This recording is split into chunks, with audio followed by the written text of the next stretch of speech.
dañu wax ni li tax criminaliser ñu ko loolu ñi mu intéressé woon ñu koy xeex mën nañ ci waxtaan ku mu intéressé wul woon démb tey amoo droit wax ci tu es disqualifié ñooñu mu intéressé woon nag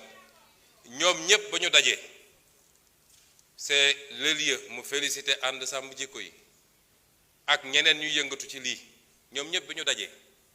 ñoo dëppoo ni mën nañu am lu ñu bëgg en restant le truc au niveau de délit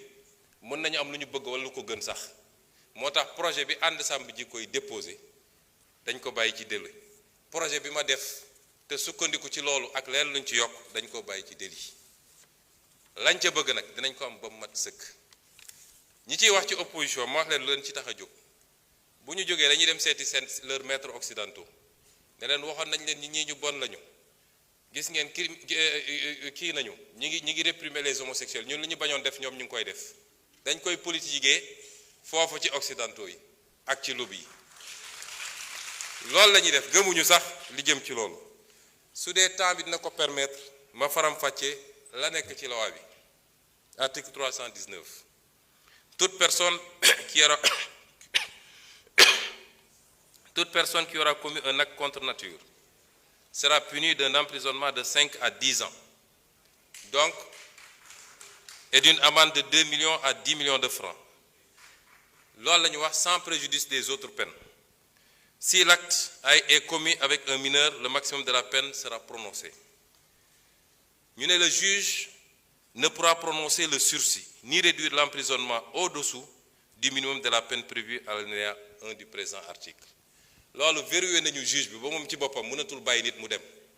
ni mu tuuti 5 ans yi dina ko wax ni mu tuuti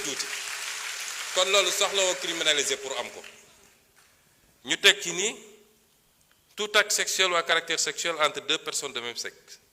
constitue un acte contre nature ñu définir ko mësuñu koo définir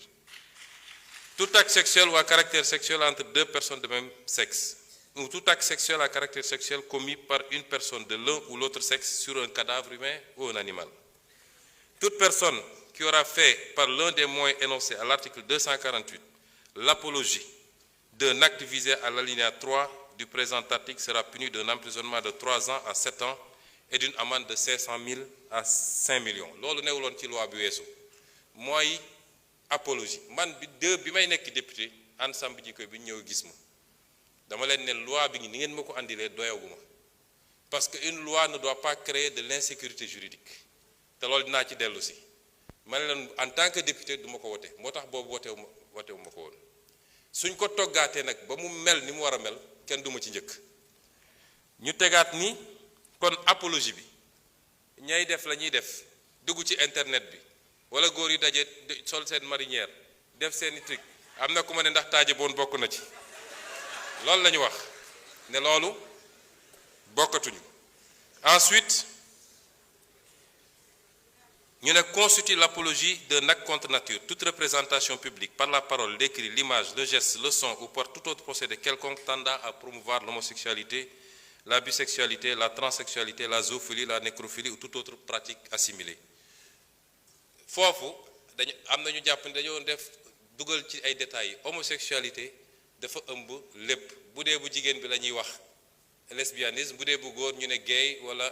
xam lan donc su ñu nee homosexualité yóbbu na loolu yépp ñu ne toute personne qui aura financé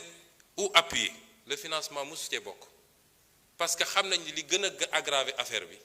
mooy xaalis bu bëri bi ci gars yi di distribuer ci la ñuy appatee xale yu bëri ba ñooñu mujj nekk nag ay habitués li ñu wax ci feebar bi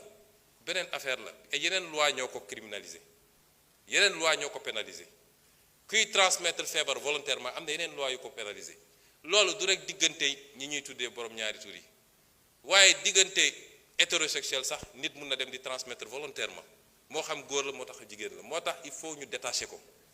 ñu ne donc toute personne qui aura financé ou appuyé par quelque moyen que ce soit une personne, un groupe ou une activité en vue de promouvoir ou de magnifier l'homosexualité, la bisexualité, la transsexualité, la zoophilie, la nécrophilie ou toute autre pratique assimilée sera punie des peines prévues à l'alinéa 5 du présent article. Toutefois, n'entrent pas dans le champ d'application du présent article